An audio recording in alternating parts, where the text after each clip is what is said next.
Current లేదండి, current లేదు.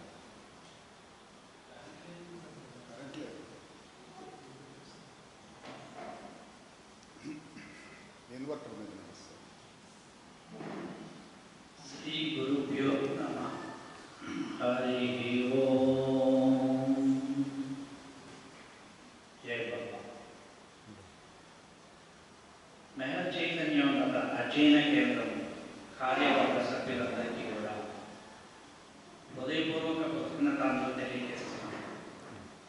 ఈనాటి శుభదినాన, ఇంత మంచిది పర్వదినాన మమ్మల్ని ఇక్కడికి ఆహ్వానించినందుకు, మమ్మల్ని ఇక్కడ రిసీవ్ చేసుకున్నందుకు, మమ్మల్ని ఈ చక్కటి కార్యక్రమంలో భాగస్వాములు చేసినందుకు వారందరికీ కూడా హృదయపూర్వక కృతజ్ఞతలు తెలియజేస్తున్నాము. ఇక మెహర్ నారాయణ గారు, శ్రీదుర్గ గారు ఈనాడు వారి చిన్నారికి అక్షరాభ్యాస కార్యక్రమాన్ని నిర్వహింపజేసుకుంటూ మమ్మల్ని ఆహ్వానించి ఇందుకు భాగస్వాములు చేసినందుకు ఆ దంపతులిద్దరికీ కూడా కృతజ్ఞతలు తెలియజేస్తున్నాం.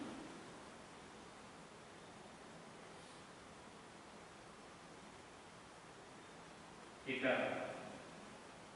ఆది ప్రణవాక్షరమైనటువంటి ఓంకారం ద్వారా జ్ఞానమునకు మూలమైనటువంటి ఓంకారం ద్వారా ఈనాడు అక్షర అభ్యాసానికి అరంగేట్రం చేసినటువంటి చిన్నారి మెహర్ గాయత్రికి యుగావతారుడైనటువంటి మెహర్ బాబా వారి యొక్క ప్రేమ కృపా కటాక్ష వర్షం నిరంతరము వర్షింపబడుతూ ఉండాలని ఈ మన సద్గురు సార్వభౌములు మెహర్ చైతన్య మహారాజ్ వారు, శక్తి స్వరూపిణి మాతృశ్రీ మెహర్ గాయత్రి దేవి వారి యొక్క ప్రేమానుగ్రహం ఎప్పుడు కూడా చిన్నారిపై ఉండాలని హృదయపూర్వకంగా కోరుకుంటూ మనందరము కూడా ఆ చిన్నారి ఎప్పుడు ఆనందంతో, అష్టైశ్వర్యములతో తొలతోగాలని, జ్ఞానంతో వ్యక్తం కావాలని, సద్గురుదేవులు అనుగ్రహించినటువంటి మేల్కొల్పు కార్యక్రమంలో పరిపూర్ణత పొందాలని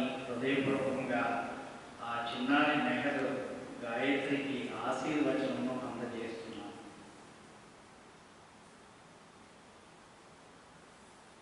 ఇక పూజ్య శ్రీ గురుదేవులు వారు నాకు అప్పచెప్పబడినటువంటి బాధ్యత మేల్కొల్పు. ఆ విషయానికి వచ్చేసరికల్లా మనందరము సామాన్యంగా వ్యక్తమయ్యేటటువంటి ఒక ప్రశ్నని కనుక మనం చూసినట్లయితే, భగవంతుడు ఎక్కడున్నాడు అనే ప్రశ్న వ్యక్తమైందనుకోండి, సాధారణమైనటువంటి జనస్రవంతిలో ఏమని సమాధానం వ్యక్తమవుతుంది అని అంటే, గుడిలో ఉన్నాడు, మసీదులో ఉన్నాడు, చర్చిలో ఉన్నాడు, అక్కడికి వెళ్ళి ఆ భగవంతునికి నమస్కరించుకోవాలి. అదే ఆధ్యాత్మిక తత్పరులను అడిగినట్లయితే, ఆధ్యాత్మిక సాధకులను అడిగినట్లయితే, ఆధ్యాత్మిక సాధక ప్రపంచంలో కృషి చేస్తున్నటువంటి వారిని అడిగినట్లయితే, భగవంతుడు మనలోనే ఉన్నాడు కదా, మన హృదయంలోనే ఉన్నాడు కదా, మనందరికీ అందుబాటులో ఉన్నాడు కదా అని సమాధానం చెప్తున్నాము. మరి మనందరిలో, మన హృదయాలలో ఉన్నటువంటి ఆ భగవంతుణ్ణి మనము స్పర్శించగలుగుతున్నామా? భగవంతుని యొక్క అనుభూతిని పొందగలుగుతున్నామా అని మనం ఒకసారి పరికించి చూసినట్లయితే మనం ఆ స్పర్శానుభవాన్ని పొందగలుగుతున్నాము. భగవంతుని యొక్క స్పర్శానుభవాన్ని పొందగలుగుతున్నాము. ఎప్పుడెప్పుడు ఆ అనుభవాన్ని పొందగలుగుతున్నాము గమనించినట్లయితే, మన పెద్దాడ వాసులు ఇంత సంకీర్తన చేస్తున్నట్లయితే, ఆ సంకీర్తనతో తన్మయత్వం చెంది మన యొక్క హృదయములో ఉన్న భగవంతునితో స్పర్శానుభవాన్ని పొందేసరికి ఆ ఆర్ద్రతతోటి హృదయ ఆర్ద్రత అంట, ఆ హృదయ ఆర్ద్రతతోటి మనము ఆ ఆనందాన్ని అనుభవిస్తూ ఉంటాం.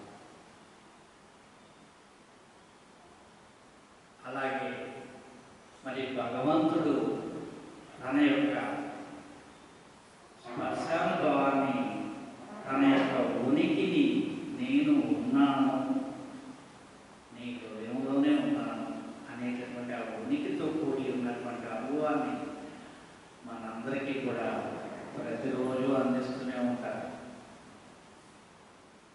మనము మర్చిపోతున్నామని, ఆయనను మర్చిపోతున్నామని ప్రతిరోజు మన భౌతికమైనటువంటి శారీరక శ్రమ తీర్చడానికి మనకు నిద్ర అనేటటువంటిది కల్పించడం జరిగిందేమో అనిపిస్తుంది.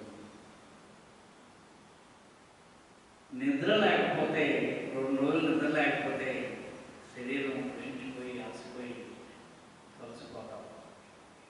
ఆ నిద్ర అనేది ఇవ్వటం కారణం ఏమిటి అని అంటే గమనిస్తే, భగవంతుని యొక్క స్పర్శానుభవాన్ని అనుగ్రహించడం కోసమా నిద్రనిచ్చారా అనిపిస్తుంది. ప్రతిరోజు కూడా మనం పడుకున్నప్పుడు, నిద్రకు ఉపక్రమించినప్పుడు చాలా అలజడితో ఉంటాం. ఏది భౌతికం నుంచి లోపలికి వెళ్ళడానికి దేంతా కూడా ఏదో కార్యక్రమాలు చేసుకుంటూ వెళ్ళి, భౌతికంలో చేసుకుంటూ వెళ్ళి మనము సూక్ష్మంగా కళారూపంలోకి వెళ్ళి కళల యొక్క ప్రపంచాన్ని జీవించి తద్వారా దాని నుంచి కూడా విడుదలై మనం లోపలికి వెళ్ళేసరికల్లా గాఢ నిద్రానుభవంలో ప్రవేశిస్తాం. ఆ గాఢ నిద్రానుభవ స్థితిలో ఎటువంటి అభివృద్ధికి ఆస్కారం ఉంటుంది.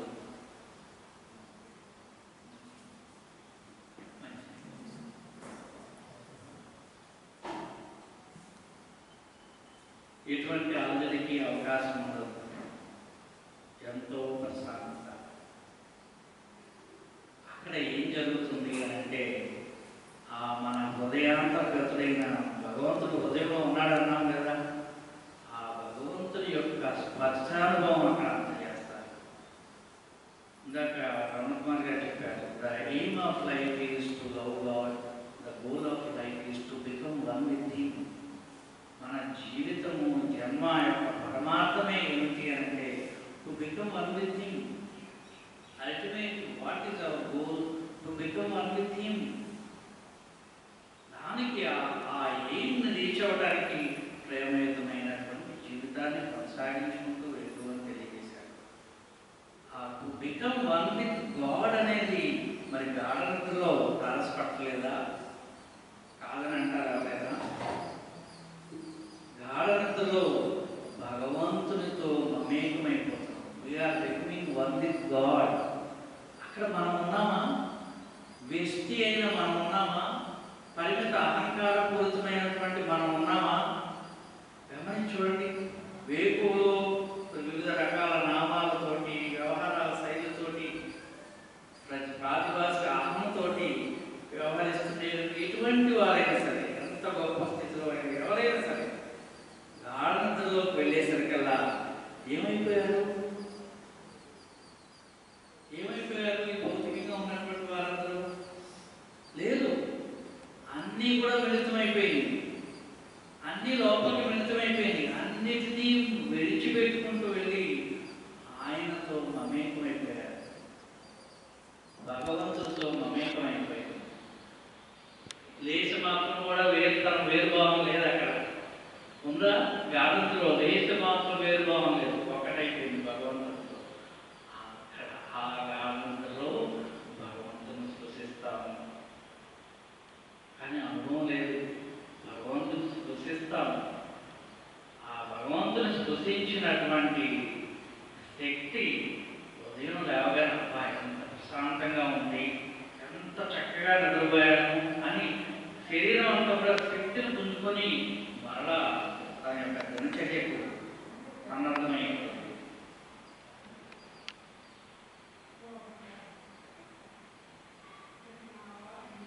మరి భగవంతుని యొక్క స్పర్శను, భగవంతుని స్పృశించేటటువంటి అనుభవం ఎక్కడ? భగవంతుడు మన హృదయంలో భగవంతుని ఇంకెక్కడైనా ఉన్నాయా అని చూసినట్లయితే ధ్యానం.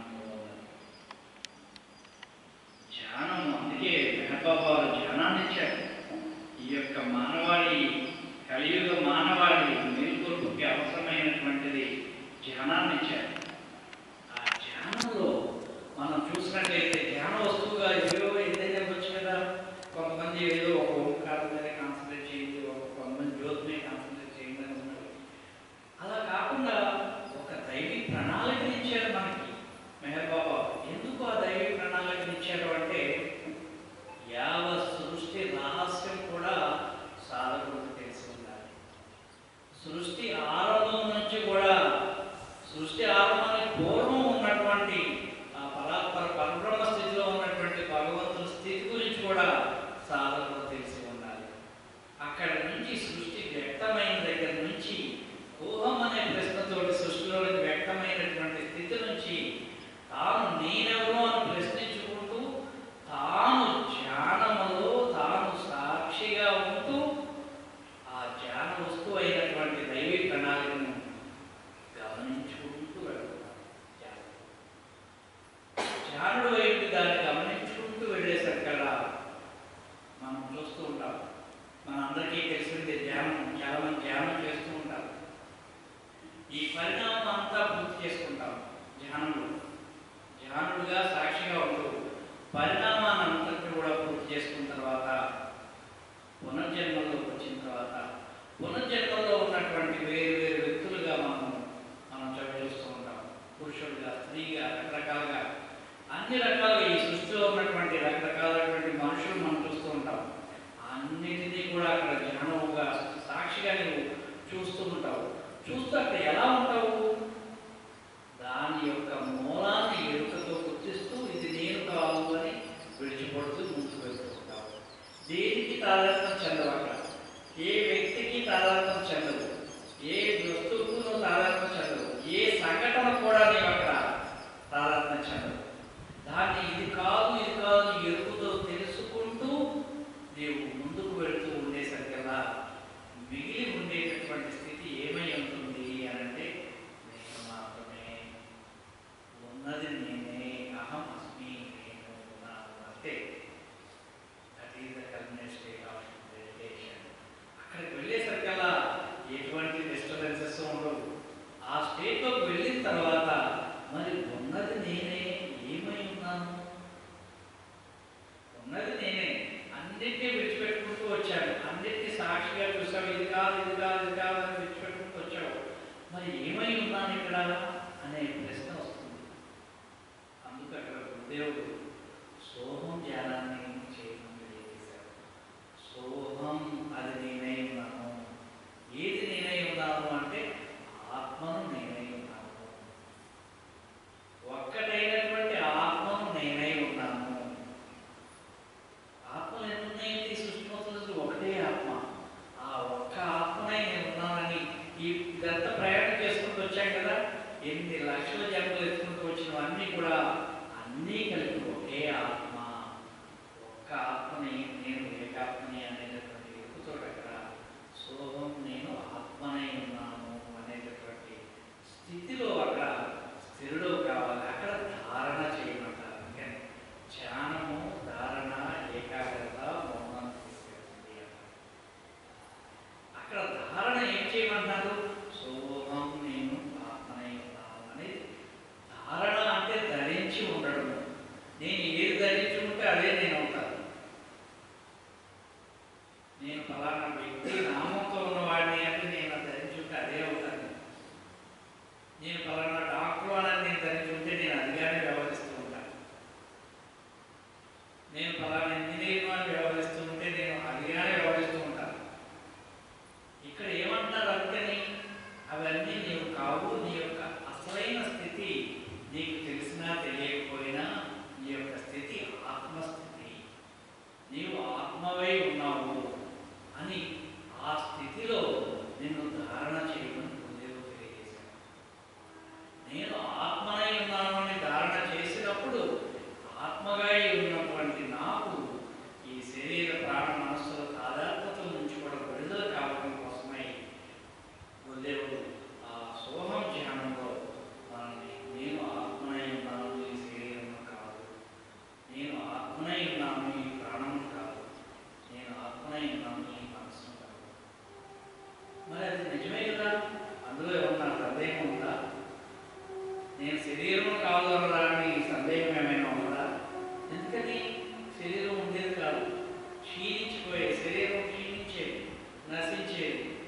కలిసిపోయేది, పంచభూతాల్లో కలిసిపోయేది, ప్రాణము నశించేది, మనస్సు అసలు స్థానమే లేదు.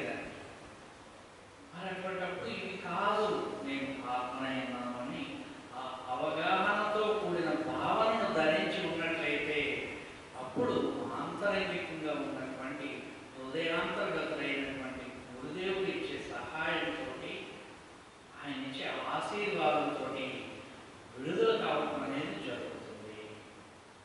ఆ విడుదలైనప్పుడు నేను ఆత్మనై ఉన్నాను అనే స్థితిలో ఏకాగ్రత సంతరించుకుంటుంది. ఫోకస్ అంతా ఎగిరిపోతుంది. నా పాంచ భౌతికమైనటువంటి శక్తులన్నీ కూడా ఎక్కడ ఫోకస్ అయిపోయి ఉంటాయి అంటే ఆత్మనై ఉన్నాను అనే దాని మీద ఫోకస్ అయిపోయి, అంటే ఏకాగ్రత అక్కడ స్థిరపడుతుంది. నేను ఆత్మనై ఉన్నాను అనే ఏకాగ్రత స్థిరపడినప్పుడు అప్పుడు నిజమైనటువంటి మౌనం సంప్రాప్తించబడుతుంది. ఆ మౌనంలో ఎటువంటి డిస్టర్బెన్సెస్ ఉండవు. ఇందాక మనం చెప్పుకున్నామే, గాఢ నిద్రలోకి వెళ్ళినప్పుడు నేను ఎవరున్నాను అక్కడ ప్రాగ్భాస్ కహానికి సంబంధించినప్పుడు ఏమీ లేదు, ఉన్నది ఆయనే. అదే స్థితి ఇక్కడ మౌనంలోకి వెళ్ళేసరికల్లా, ధ్యానం యొక్క కల్మినేట్ స్టేట్ వెళ్ళేసరికల్లా ఉన్నది నేను ఆత్మనై ఉన్నాను అనేటువంటి ఏకత్వ స్థితిలో స్థిరుడై ఉండటం చేత మౌనం కలుగుతుంది. ఇంక ఏ డిస్టర్బెన్సెస్ అక్కడ క్రియేట్ చేయబడలేదు.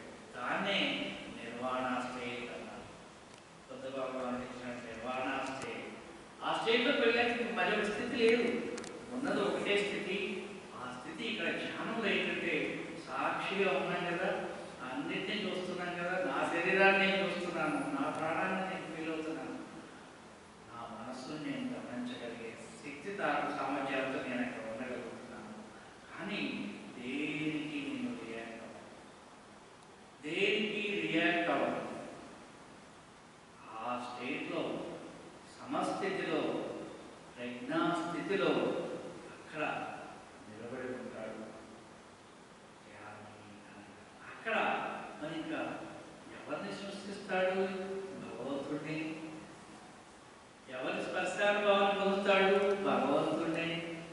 అక్కడ ఇక భగవంతుని యొక్క స్పర్శానుభవం పొందేసరికి ధ్యాని బయటికి రావడానికి ఇష్టపడతాడా? ఆ స్టేట్లోకి వెళ్ళిన ధ్యాని బయటకు రావడానికి ఇష్టపడతాడా? ఆనందంతో ఓలలాడిపోతుంటాడు. భగవంతుని యొక్క స్పర్శానుభవంతో ఆనందంతో ఓలలాడిపోతూ బయటికి రావడానికి ఇష్టపడదు, బయట ప్రపంచంలోకి రావడానికి ఇష్టపడదు. కాబట్టి ధ్యానము ద్వారా భగవంతుని యొక్క స్పర్శానుభవాన్ని పొందగలుగుతాము. అట్లాగే మనకి 9 to 9:15 కార్యక్రమాన్ని చదువుతారు. ఏమిటి ఆ 9 to 9:15 కార్యక్రమంలో అంటే నీవు ఏకాగ్రతను కలిగి ఉండాలి. ఏకాగ్రతను కలిగి ఉండటము అని అంటే భగవంతుడిపైనే ధ్యాస కలిగి ఉంటున్నాను. భగవంతుడే ఏకమైనటువంటి స్థితి, సర్వము అయినటువంటి ఆ భగవంతుని యొక్క స్థితి ఏకమైనటువంటి స్థితిగా హృదయాంతర్గతంగా నీవు ఫోకస్ చేయగలిగినటువంటి స్టేట్లో నీవు అక్కడ ఉండి ఆయన సహాయాన్ని నేను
నీవు కానిది నీవనుకుని నీవు వెంపర్లాడి అటువైపు వెళుతూ నన్ను దూరం చేస్తున్నావు ప్రతిరోజు గుర్తు చేస్తున్నావు.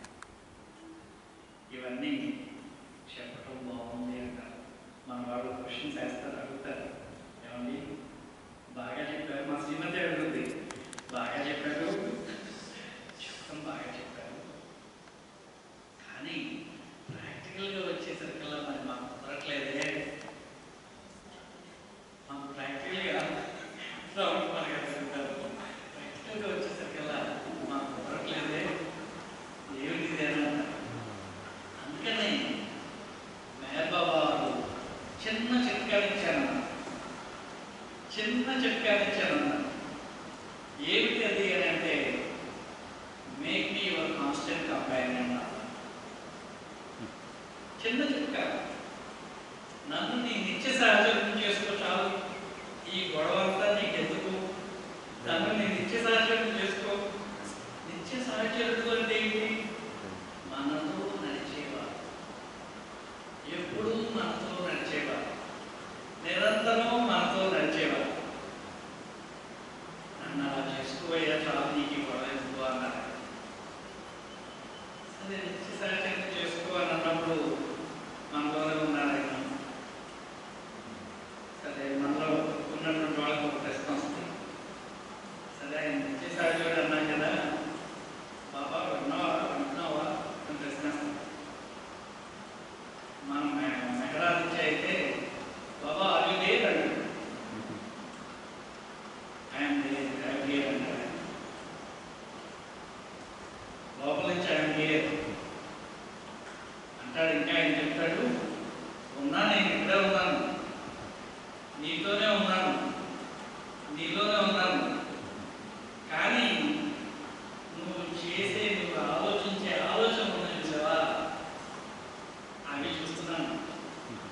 ఆలోచించకూడని ఆలోచనలు ఆలోచిస్తున్నావు, అక్కర్లేని ఆలోచనలన్నీ తెచ్చుకుంటున్నావు, అక్కర్లేని భారాన్ని నిర్ణయం తెచ్చుకున్నావు, అది చూస్తున్నాను నేను. అవసరం లేని మాటలన్నీ మాట్లాడుతున్నావు, అవసరం లేని వాళ్ళతో నీ దృష్టి అక్కర్లేని వాటి వైపు ప్రశ్నలు చేసుకుంటున్నావు.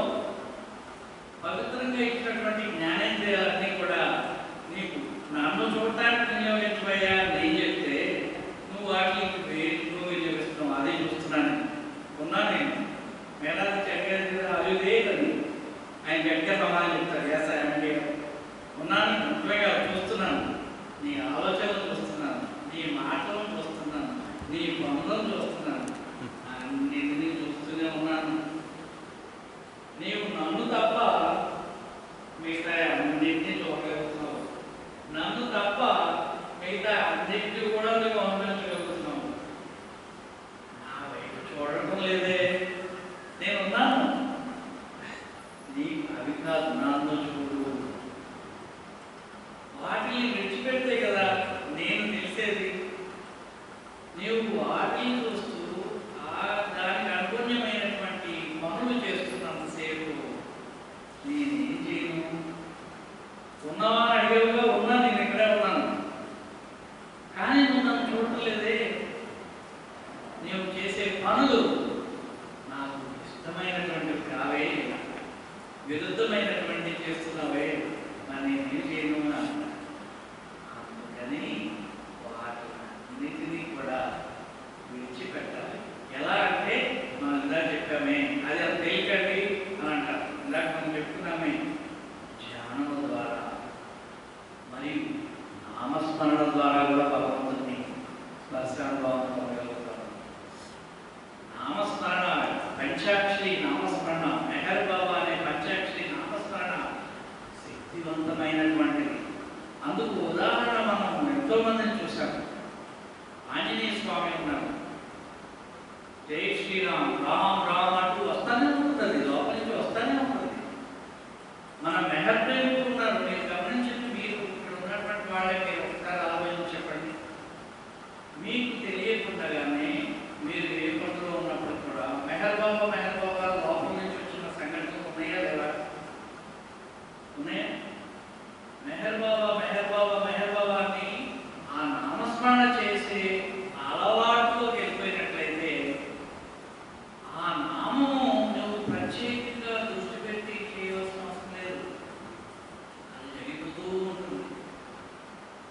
రెండు పని చేస్తూ ఉంటాం, మాట్లాడుతూ ఉంటాం, నా పని నేను చేస్తూ ఉంటాం, కానీ మెహబూబా నామం జరుగుతూనే ఉంటుంది.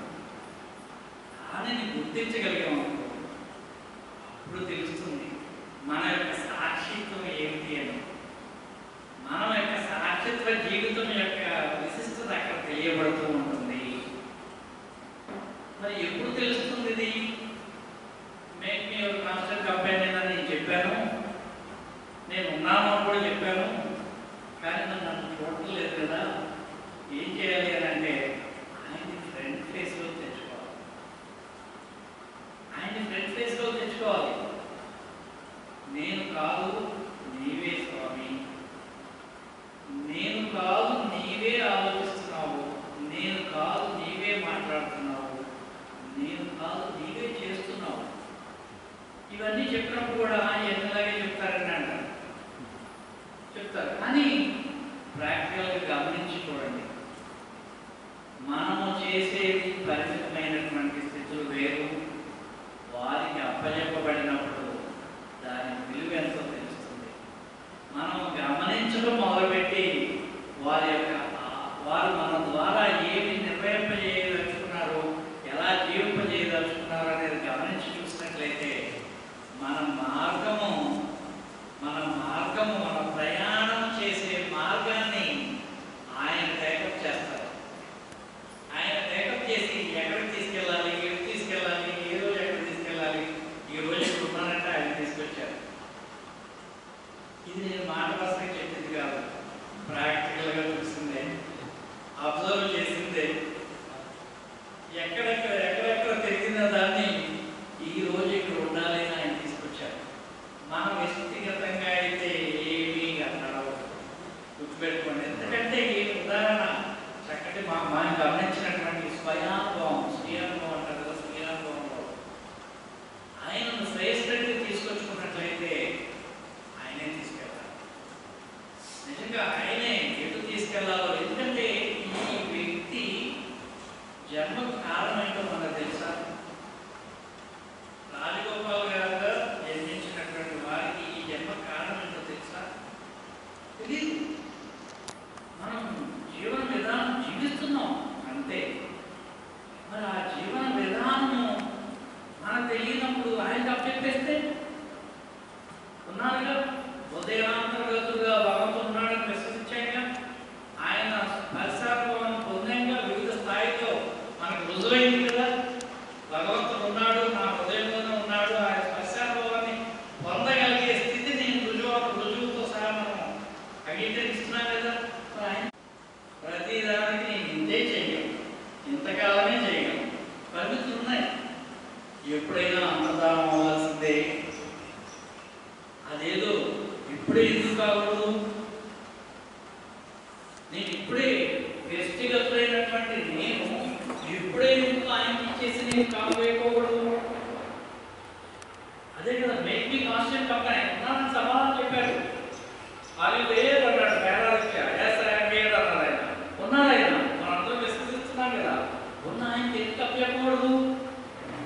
ఆయనకే అప్పచెప్తాం, మన జీవితాన్ని ఆయనకే అప్పచెప్తాం. అప్పచెప్పి మనం ఉండమన్నా, ఏం చేయకుండా ఉండమన్నా కాదు.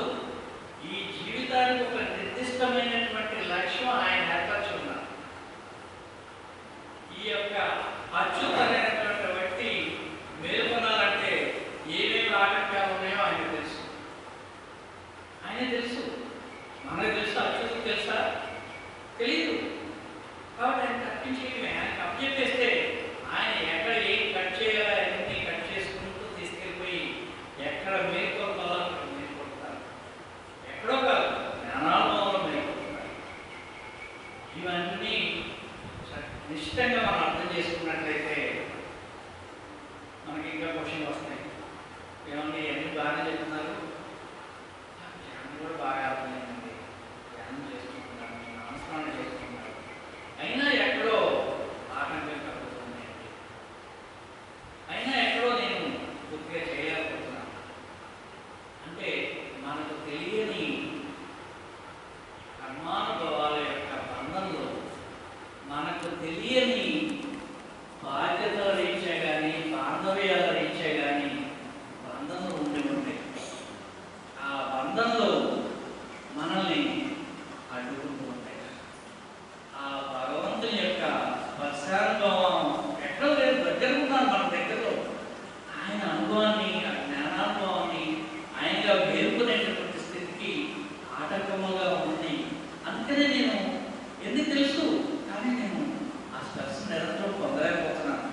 ఆటంకంగా ఉన్నటువంటి స్థితుల్ని మనం వదిలించుకోలేనటువంటి స్థితుల్ని, మన పరిధిలో లేనటువంటి వాటిల్ని మనము సంకల్ప రూపంలో, మనో సంకల్పం అంటారు. ఆయన నేను రెడీగా ఉన్నాను, ఆయన మీరు అన్నారు, వినడానికి రెడీగా ఉన్నాను అన్నారు.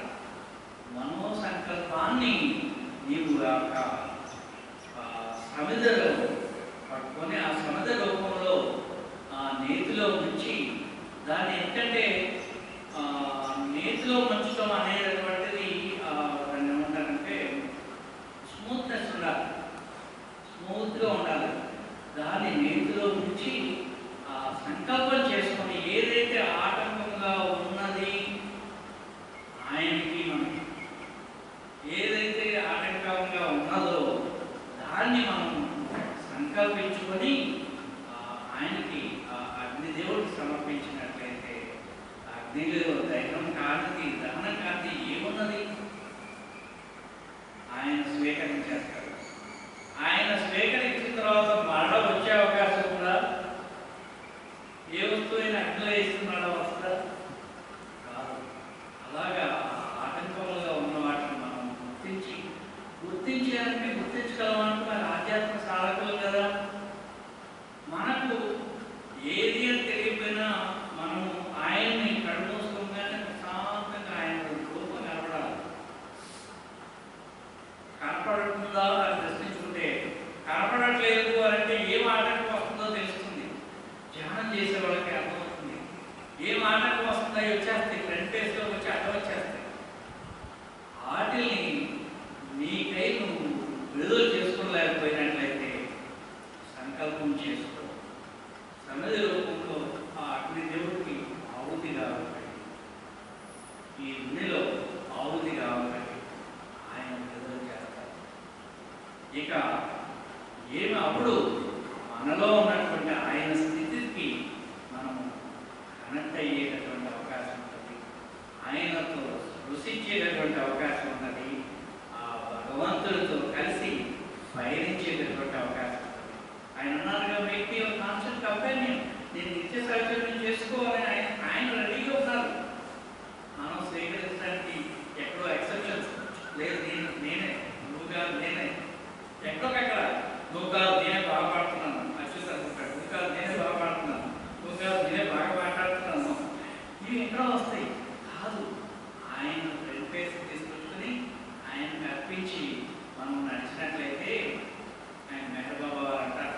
లోపల నుంచి చెప్పారు కదా, నేను అన్నీ గమనిస్తున్నాను, అన్నీ చూస్తున్నాను అప్పుడు చెప్పారు కదా, ఇప్పుడు చెప్తారు ఆయన, నీ ద్వారా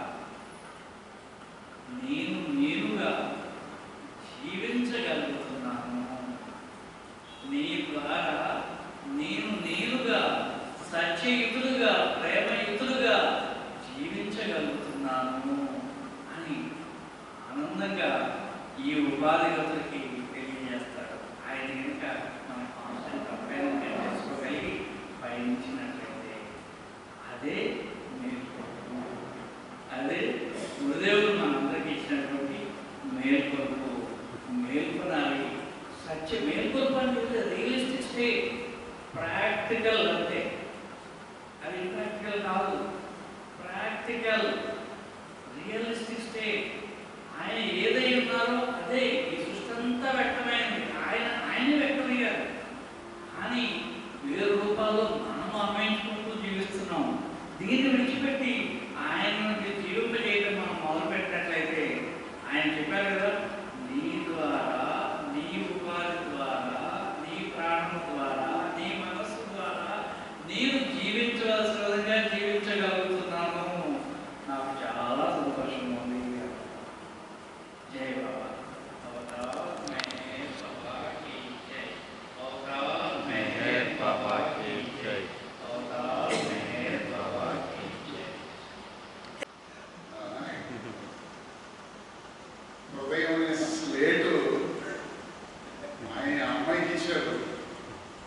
అక్కడే ఇచ్చారేమో అనుకున్నాను.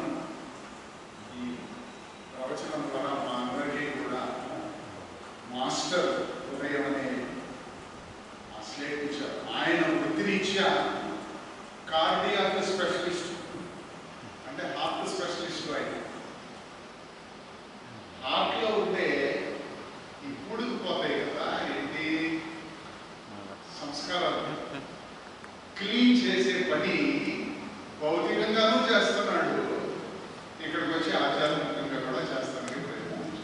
అది ఆయన డాక్టర్ సుబ్బారెడ్డి గారు.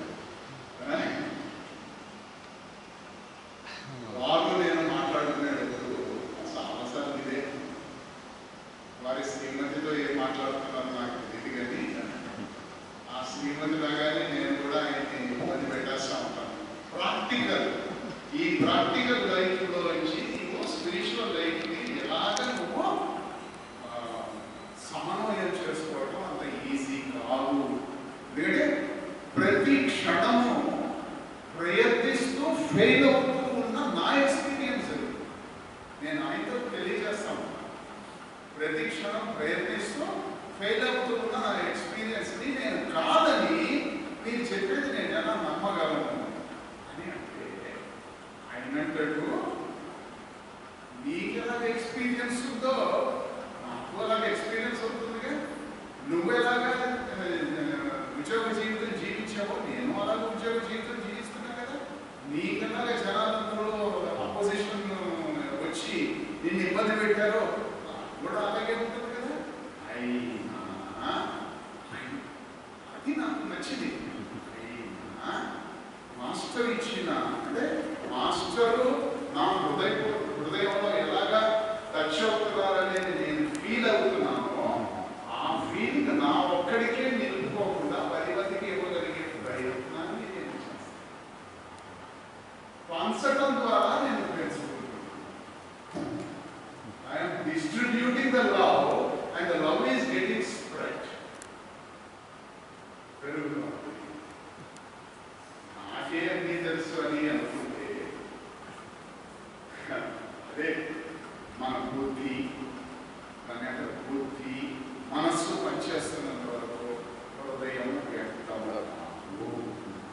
హృదయం వ్యక్తం కావాలంటే నేను అర్థం చేసుకుంటుంది వారితో ఉన్న స్నేహంతో, గురుదేవుల వారితో ఉన్న సాంకేతికత అర్థం చేసుకున్నది ఏంటంటే, మనస్సు బుద్ధి వ్యక్తం అవుతున్నంత వరకు కూడా హృదయం వ్యక్తం కాదు. హృదయాధీశుడైన భగవంతుడు వ్యక్తం కాదు. నువ్వు ఎంత తెలివిగా వాడిపోయినప్పటికీ కూడా, నిన్ను చూసి నీ తెలివి చూసి జనాలు సప్పట్లు కొడుతున్నప్పటికీ కూడా భగవంతుడు కొంచెం కూడా కదలడు. భగవంతుడు కదలాలంటే నువ్వు తప్పుకోవాలి. ఎలాగా ఆయన తెలియజేస్తారు సుబ్బారెడ్డి గారు, ఎరుకతో నిన్ను నువ్వు మర్చిపోవాలి. ప్రయత్నం చేస్తున్నాం.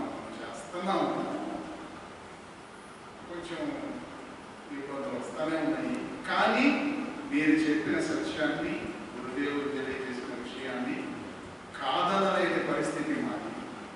కనుక ప్రయత్నిస్తూనే ఉంటాము. ఏదో ఒక రోజు అయితే మేము సక్సెస్ అవుతాము. సక్సెస్ కాలేకపోయాము అనుకోండి, సహాయం చేయడానికి మీరు ఉన్నారు కదా. ఏమండి? జై బాబా. గురుదేవులు ఇక్కడ మనకి చైతన్య ప్రకాశం స్పీచెస్ 3 సంవత్సరాలు ఇచ్చారు సభలో. అప్పుడు చెప్పారు, ఏం చెప్పారంటే, ఈ భగవంతుడు, ప్రేమ, చైతన్యం అనే టాపిక్ ఎలాంటిది అంటే, వింటా ఉంటుంటే సమయం మర్చిపోతాము, భోజనం చేయాలన్న సంగతి మర్చిపోతాము. ఈ ఆధ్యాత్మిక భోజనం, మృష్టాన్న భోజనం ఇది హృదయంతో నిండిపోతే, కడుపుతో నిండిపోతే అసలు భోజనం గురించే మనకి దృష్టి వెళ్ళదు. నేను ఎప్పుడు 12:30 అయ్యగానే ఇంకా 12:30 అయిపోయింది అని చెప్తా ఉంటాను. వాళ్ళు 1 గంట అయిపోయింది. అసలు ఆ సంగతే ఎవరికైతే తెలియదు. మా అందరికీ ఇక్కడికి వచ్చి హృదయాన్ని నింపి సంతృప్తిగా, మా అందరి హృదయాన్ని సంతృప్తిగా ప్రేమతో నింపిన మీకు సభ్యులందరి తరఫున హృదయపూర్వకమైన జయబాబు. ఎంత చెప్పినా నేను భోజనం కూడా చేయాలి.